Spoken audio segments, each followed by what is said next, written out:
All right, welcome back to my channel. This is the official "so you bought a dirt cheap dirt bike that you found on the internet" channel, or maybe you're thinking about getting one channel. I bought the XPro's Templar 250. They have several 250s on there. They've got it on their website.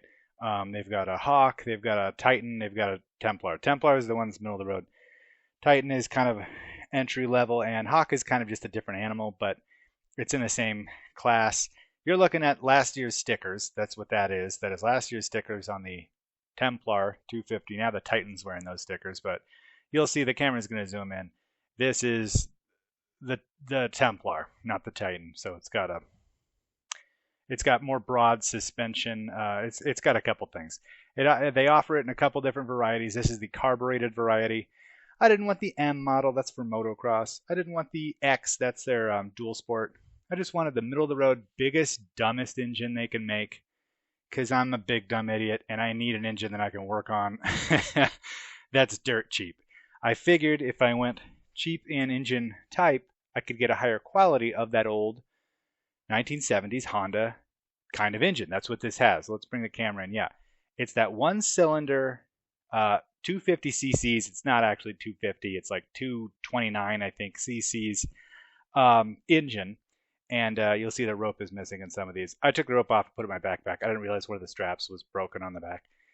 So that's where the rope went. And I got it. So I'm making this channel because I wanted to have a resource for people like me who just took a chance. I just took a chance on this thing. I was just hoping it's not going to be terrible. You're looking at this bike almost totally stock. I did put those Barkbuster grips on there, but grip guards for your hands. But everything on the thing is basically stock.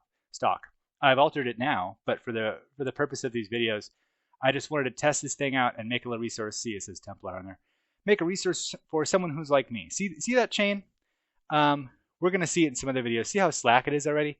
There's a few parts of this bike, look how loose that chain is, that they just expect you to change right off the bat.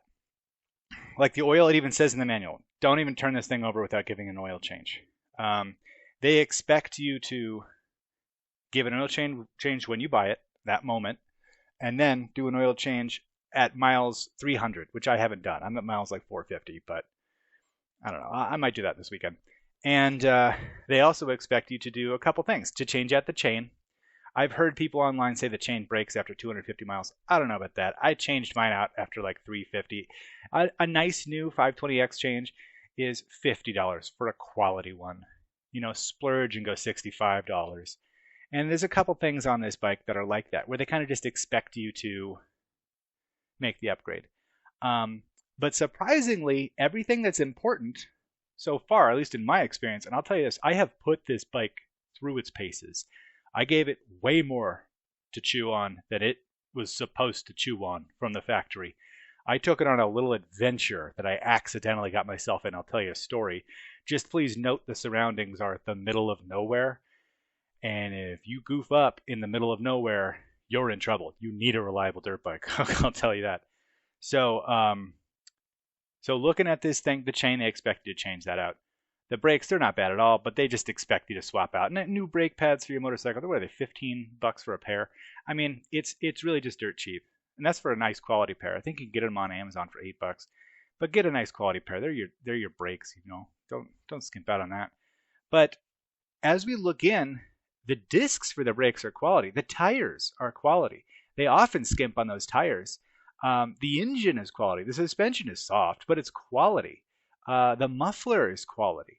This is where the dirt bike is actually, I graded the whole thing at about a C, a solid C, maybe barely into a C minus.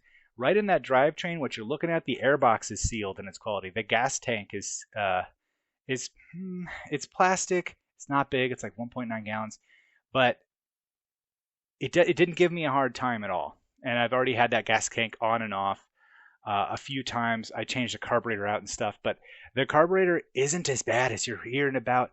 People are complaining about that carburetor like it prevents the bike from moving. No way, dude. It's fine. You'll easily get up to 65 miles per hour on this thing. The engine is quality. That's a Zhongshan. Really what it is they have the tooling and some patents or something, so they're allowed to do this from that old one-cylinder 1970s Honda, late 1970s Honda one-cylinder engine. So you look at these brakes are quality, the discs, I mean. The pads are kind of meh, but it's fine. It's fine. And that engine, and you get everything about this dirt bike. You get what I described in my other video, the hors d'oeuvre of a dirt bike, not the entree, okay? This is the crazy bread with marinara dipping sauce, and maybe the crazy bread's got cheese in it, of dirt bikes, okay? That's it. It's not the whole meal. This is just gets you into the experience. You're having the experience. You're having a great time.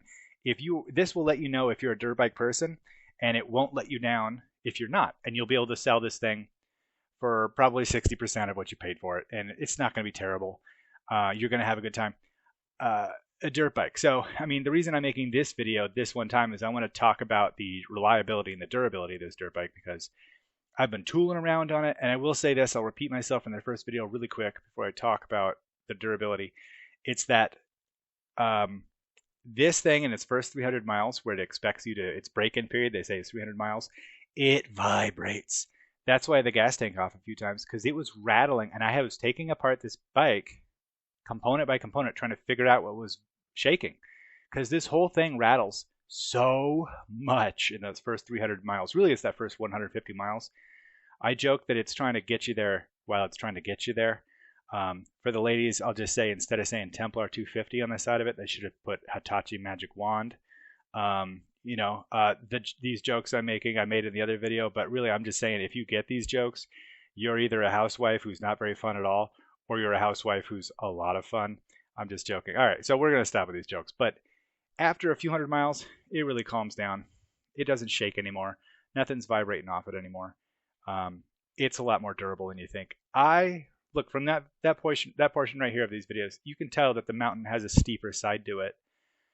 While I was tooling around the other day on this thing, I accidentally wound up on an 8-hour adventure. I wanted to just go up in the mountains for like an hour, pick my nose at the top of a mountain, drink a beer, pee in the woods, and go home. You know what I mean? Work sucks. I just want to get on my dirt bike, tool around on the mountain, and then, just kind of chill out. I went up there.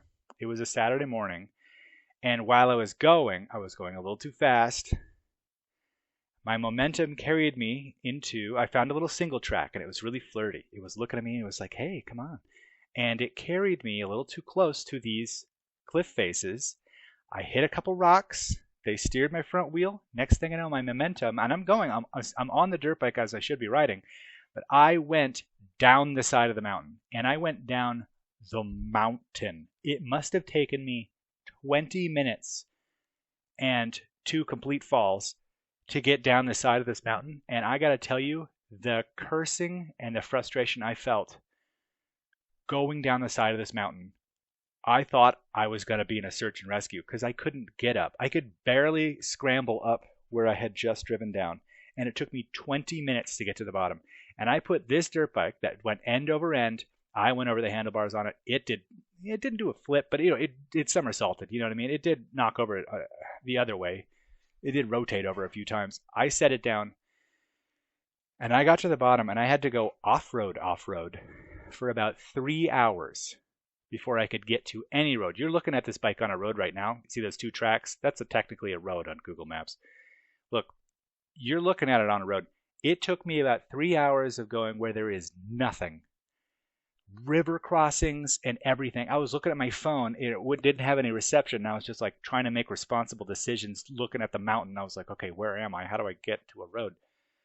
And I gotta say, it was tough. This dirt bike, I wrecked it. I don't know how many times. Still runs, still just fine. That front little plastic shield thing, the little rubber things broke on that, but some bungee cord straps it right up. It's good to go. This dirt bike is tougher than it looks. The components you need to replace are that chain. It just stretches all the way out. It just stretches loose for some reason real fast.